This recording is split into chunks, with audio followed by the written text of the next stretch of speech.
Hi everyone, welcome to Edu-Astro. And today we are going to cover a very interesting topic.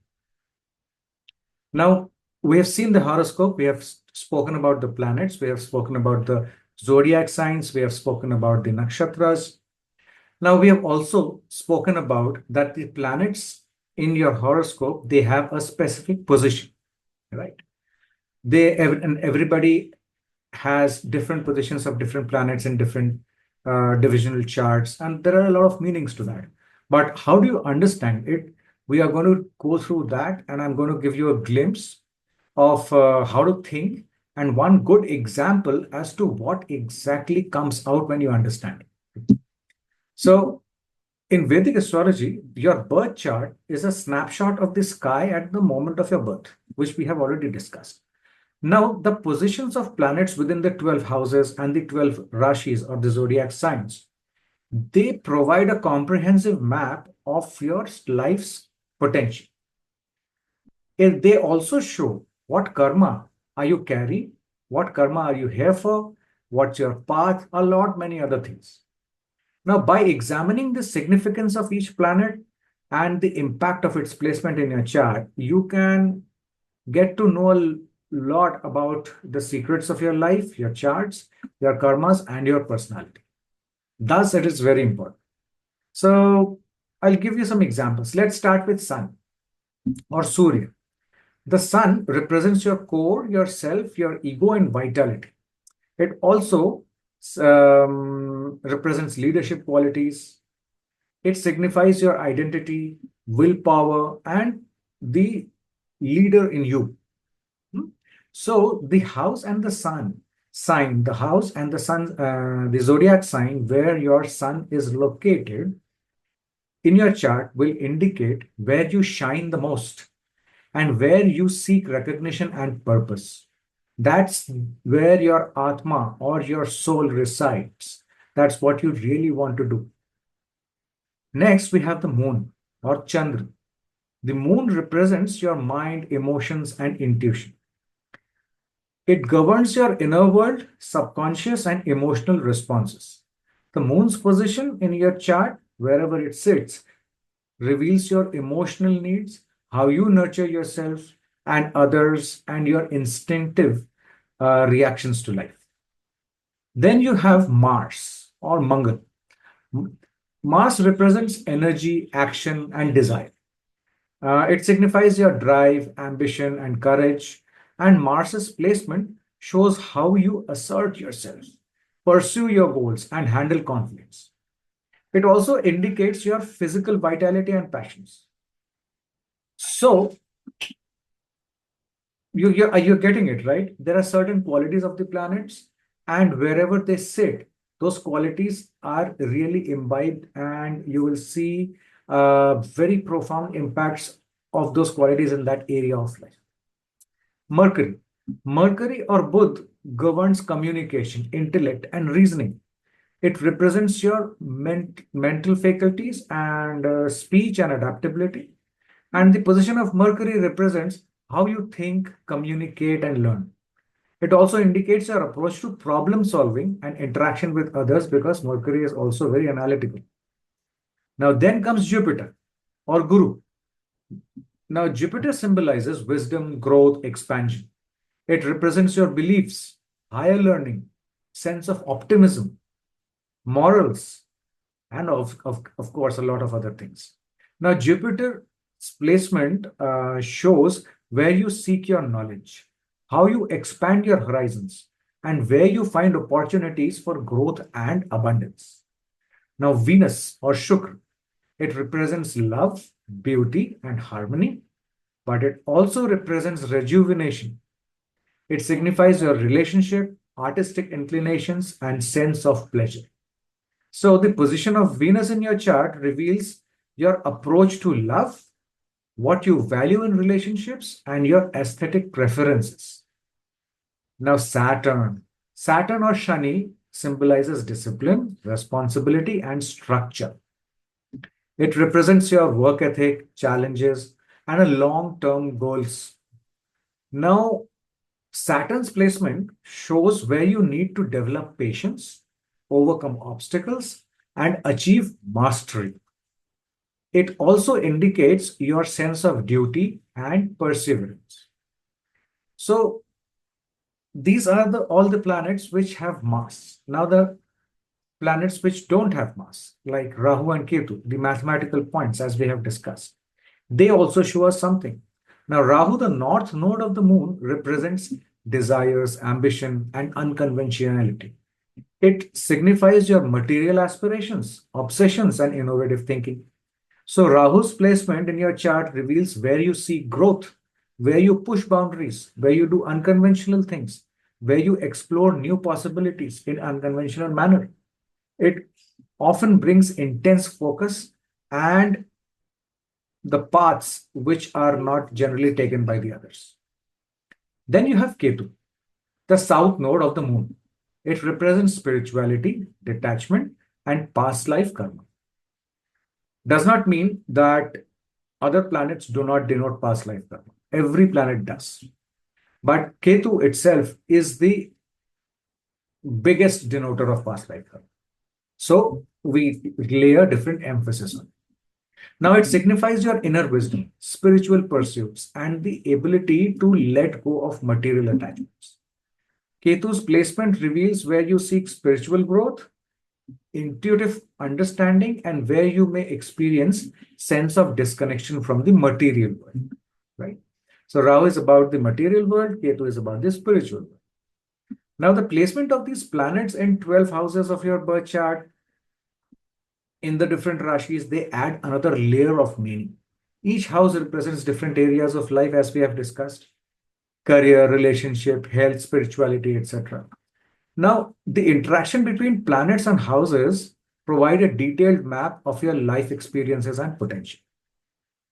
For instance, the first house, which is your ascendant, represents the self, you yourself, your physical appearance, your personality, your overall approach to life.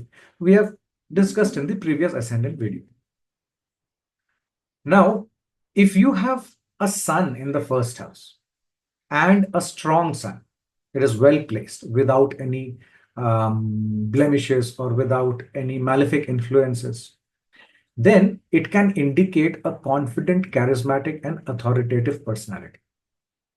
So if your sun is well placed, then you can say that you will possess wisdom, you'll be intelligent, enabling you to make sound decisions and gain respect from others. Your behavior is marked by good conduct and ethical principles. People see you as a person of integrity. You exhibit courage in the face of challenges and make positive outlook on life. You are reserved in speech, preferring to communicate only when necessary, which lends weight to your words. You are generous and willing to help others, often putting their needs before your own. Now, the same sun, if it is afflicted, say for example, the malefics are aspecting, or it is sitting with malefics, does not have a benefic association or drishti, right, or any aspect, then the things change. So then you might struggle with anger. Your anger management will be a very big issue. And at the same time, you have a tendency towards harshness or cruelty, especially if you're provoked. Workplace conflicts and issues may arise affecting your professional life. You may face challenges and conflicts within your family, particularly with your spouse and children and family members, like that. Now, these issues could stem from your strong personality or your leadership qualities or the way you are thinking, anything. Now, despite your strengths, you may find it difficult for you to ask for help, preferring to handle problems on your own. There is a risk of developing eye diseases, digestive issues, and you can face challenges in acquiring knowledge and a sense of direction, making it difficult to achieve your goals. Now, you see, one planet placed in a particular location in your horoscope tells you so much from the positive and the negative, both aspects. However, this is not it. The main thing comes is when you get a particular planet in a particular house in your horoscope, there is a reason for it. You just don't get it just like that. So there is a karma associated to it. And that karma is the most important one. If you know it, you will be able to understand what to do. So, in this case, when you have a sun in the first house, the karma associated to it is that in any of your past life, in a past life, you are either a king or you work like it, embodying leadership, authority, and a strong sense of self. Now, this placement suggests that you performed noble deeds, selflessly helping others and making a significant impact, much like a true benevolent ruler. Your actions in that lifetime were guided by a sense of duty and responsibility towards your subjects, and you likely inspired and motivated those people around you. Now, if your sun is afflicted, that means there are malefic aspects and malefic associations. Then, despite your good deeds, there was also some element of selfishness or karmic imbalance involved. This malefic influence can suggest that while you helped people and held position of power, you may have also engaged in actions that were self-serving or manipulative. These actions might have been driven by personal ambition, desire for recognition, or a need to maintain control and authority. So, in the current life, your current life is significantly influenced by the karma accrued in your past life as a king or a leader. Now, positive actions have brought you leadership qualities and opportunities, while any selfish acts or misuse of power require rectification and balancing in this life. You are here to continue your journey of selfless service and to learn humility and compassion in positions of power. Now, do you see how much information is garnered from one particular position of a planet? Now, this is only from the Rashi chart we are talking about. There are many layers to it. So I just gave you this example so that you can understand the importance of the planetary positions. And as we go ahead, you can learn more, ask more.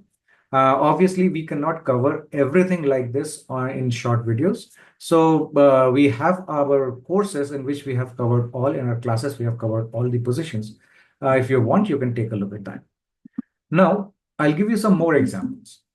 A well-placed moon in the first house may suggest emotional sensitivity and nurturing qualities. The seventh house, as we had discussed, represents partnerships and marriage. Now, Venus in the seventh house often indicates harmonious and fulfilling relationships if it is not afflicted, while Mars in the seventh house may suggest dynamics and sometimes challenging interactions with partners. Now, this is also one of the key sutras for a Mangal dosh, which we have heard a lot, but there are many more things to it than just Mars in the seventh house. The 10th house is associated with career and public. Jupiter in the 10th house can signify success and growth in professional endeavors. However, Jupiter is debilitated over here. We'll cover this later. Now, this is a very different topic, the special positions and debilitations, important positions of planets, debilitation, exaltation, multiple and all. When we cover it, you will understand more. Saturn in the 10th house at the same time often indicates a disciplined and responsible approach to career achievements. However, Saturn needs to be well placed. The 6th house, as we discussed, governs health, work, and daily routines. Now, if you have a Mercury in the 6th house, it generally is exalted if it is in Virgo.